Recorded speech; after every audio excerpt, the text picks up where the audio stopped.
नमस्कार। डिजिटल दुनिया के इस एक्सप्लेनर में स्वागत है। आज हम एक बहुत ही दिलचस्प सफ़र पर निकलने वाले हैं। हम बिल्कुल शुरुआत से डेटा के सबसे छोटे हिस्से से लेकर उस विशाल स्टोरेज तक जाएंगे जिसे हम रोज़ इस्तेमाल करते हैं। क्या कभी ध्यान दिया है कि एक साधारण से टेक्स्ट मैसेज से लेकर हाई डेफिनेशन फिल्मों तक अंदर ही अंदर सब कुछ कैसे काम कर रहा है? ये सब एक बहुत ही तार्किक डिजिटल वर्णमाला से जुड़ा है। तो चलिए बिना देरी किए बिट्स से लेकर पेटाबाइट्स तक के इस सफर को शुरू करते हैं। आज की चर्चा का रोड मैप बिल्कुल सीधा है। सबसे पहले हम कोड नंबर सिस्टम्स को समझेंगे, फिर टेक्स्ट, कैरेक्टर कोड्स और डिजिटल कलर मॉडल्स पर नजर डालेंगे। इसके बाद डेटा स्टोरेज की इकाइयों को डिकोड करेंगे और अंत में देखेंगे कि इस विशाल डेटा कैपेसिटी की गणना कैसे की जाती है। चलिए आगे बढ़ते हैं। तो भाग 1, मुख्य संख्या प्रणालियां। बात यह है कि कंप्यूटर हमारी इंसानी भाषा नहीं समझता। वो हर चीज को प्रोसेस करने के लिए सिर्फ नंबर्स और कुछ खास बेस सिस्टम्स पर ही निर्भर करता है। आइए कंप्यूटिंग की इन 4 बुनियादी भाषाओं वाली इस टेबल पर नजर डालें। शुरुआत होती है बाइनरी से, जो बेस 2 है। फिर ऑक्टल आता है, जो बेस 8 पर काम करता है। डेसिमल यानी दशमलव प्रणाली, जो बेस 10 है, वही जिसके इस्तेमाल हम इंसान रोजमर्रा की गिनती में करते हैं। और अंत में है हेक्साडेसिमल, जो बेस 16 है। कंप्यूटर साइंस में ये चारों प्रणालियां डेटा को प्रोसेस और स्टोर करने के बिल्कुल अलग अलग तरीके पेश करती हैं। अब इन सब में सबसे खास है बाइनरी यानी बेस 2।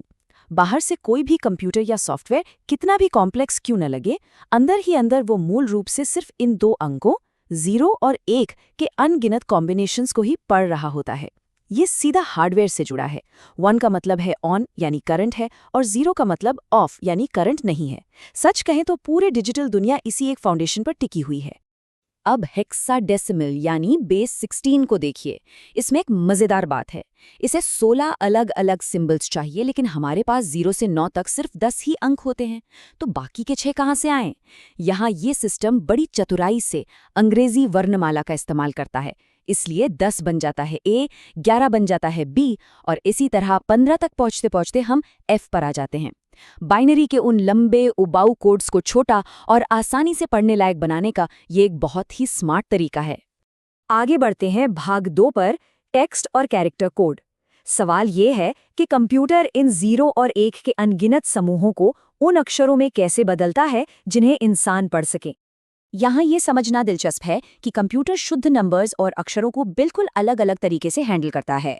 बीसीडी यानी बाइनरी कोडेड डेसिमल विशुद्ध रूप से सिर्फ नंबर्स को सटीकता से दर्शाने के लिए बना है। यहाँ हर दशमलव अंक को 4 बिट बाइनरी से दिखाया जाता है। वहीं दूसरी तरफ ASCII वो स्टैंडर्ड है जो कंप्यूटर को बताता है कि कीबोर्ड पर मौजूद ए, बी या किसी भी सिंबल को बाइनरी में कैसे लिखा जाए। इसे एक डिजिटल डिक्शनरी समझ लीजिए, जो मशीन के नंबर्स को हमारी भाषा से जोड़ती है। भाग 3, डिजिटल कलर मॉडल। सिर्फ टेक्स्ट ही नहीं, स्क्रीन पर दिखने वाली हर खूबसूरत तस्वीर और हर एक रंग भी इन्हीं नंबर्स का ही खेल है। डिजिटल दुनिया में रंगों के 2 मुख्य मॉडल काम करते हैं। जब हम कोई स्क्रीन या मॉनिटर देखते हैं तो वो RGB यानी रेड, ग्रीन और ब्लू मॉडल का इस्तेमाल करता है। ये एक एडिटिव मॉडल है जहां लाइट को मिलाकर रंग बनते हैं। लेकिन जब किसी चीज को प्रिंटर से कागज पर छापना हो तो वहां CMY के मॉडल काम आता है। ये एक सब्ट्रैक्टिव मॉडल है जो स्याही का उपयोग करके रंग बनाता है। स्क्रीन और प्रिंट की कलर कोडिंग के बीच का ये अंतर समझना बहुत जरूरी है। और पता है, हेक्साडेसिमल सिस्टम सिर्फ कोई किताबी कॉन्सेप्ट नहीं है। वेब डिजाइनिंग में स्क्रीन पर कोई खास रंग दिखाने के लिए इसी कोड का इस्तेमाल होता है। जैसे शुद्ध लाल रंग का हेक्स कोड FF0000 है। ये इस बात का सबूत है कि बेस 16 वास्तव में वो भाषा है जिससे डिजिटल स्क्रीन पर रंगों को रेंडर किया जाता है ना कमाल की बात। अब आते हैं भाग 4 पर, डेटा स्टोरेज की इकाइयां। डेटा क्या है ये तो हम समझ गए। अब देखते हैं कि इसे असल में मापा कैसे जाता है।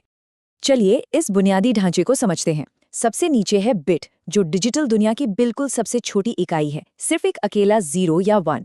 जब 4 बिट्स एक साथ मिलते हैं तो वो एक निबल कहलाता है, और जब 8 बिट्स का ग्रुप बनता है तो वो एक बाइट हो जाता है। एक स्टैंडर्ड बाइट में इतना डेटा होता है कि वो अंग्रेजी के एक अक्षर को स्टोर कर सके। बस इसी तरह छोटे छोटे हिस्से जुड़कर डेटा का पहाड़ खड़ा कर देते हैं। हमारा आखिरी हिस्सा भाग 5, डेटा क्षमता की गणना। बाइट से आगे बढ़कर अब हम रोजमर्रा के गैजेट्स में दिखने वाले विशाल स्टोरेज के गणित को डिकोड करेंगे।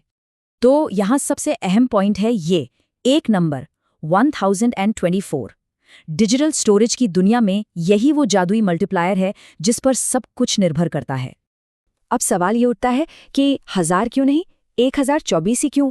क्योंकि जैसा कि हमने शुरू में देखा था, कंप्यूटर बाइनरी यानी बेस 2 पर काम करते हैं। वो 10 के गुणकों में नहीं बल्कि 2 के गुणकों में कैलकुलेट करते हैं, और 2 की घात 10 बिल्कुल 1024 के बराबर होती है।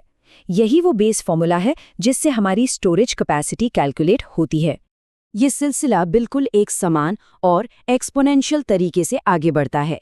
1024 बाइट्स मिलकर 1 किलोबाइट यानी केबी बनाते हैं।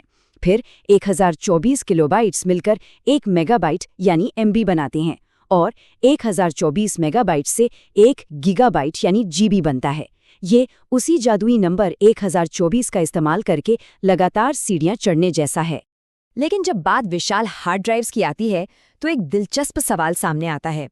टेराबाइट्स और पेटाबाइट्स जैसे इतने बड़े पैमाने पर इन इकाइयों का असल कैलकुलेशन कैसे किया जाता है? चलिए देखते हैं। मान लीजिए कि एक 5 टेराबाइट की हार्ड ड्राइव है और हमें जानना है कि इसमें कितने मेगाबाइट्स हैं। इसे स्टेप बाय स्टेप आसानी से निकाला जा सकता है। सबसे पहले 5 को 1024 से मल्टीप्लाई करें तो ये गीगाबाइट में बदल जाएगा। फिर उस रिजल्ट को एक बार फिर 1024 से मल्टीप्लाई कर दें और आपको मेगाबाइट में जवाब मिल जाएगा। यहाँ भी वही 1024 का मल्टीप्लायर पीछे से अपना काम कर रहा है। और अगर हम टेराबाइट से भी एक कदम आगे जाएं तो आता है पेटाबाइट। एक पेटाबाइट डेटा की एक अकल्पनीय मात्रा है जो पूरे 1024 टेराबाइट्स के बराबर होती है। ये वाकई में हैरान करने वाली बात है कि डेटा के इतने विशाल स्तर पर पहुंचने के बाद भी जहां करोड़ों अरबों फाइलें स्टोर हो सकती हैं, इसके पीछे का बुनियादी गणित बिल्कुल नहीं बदलता।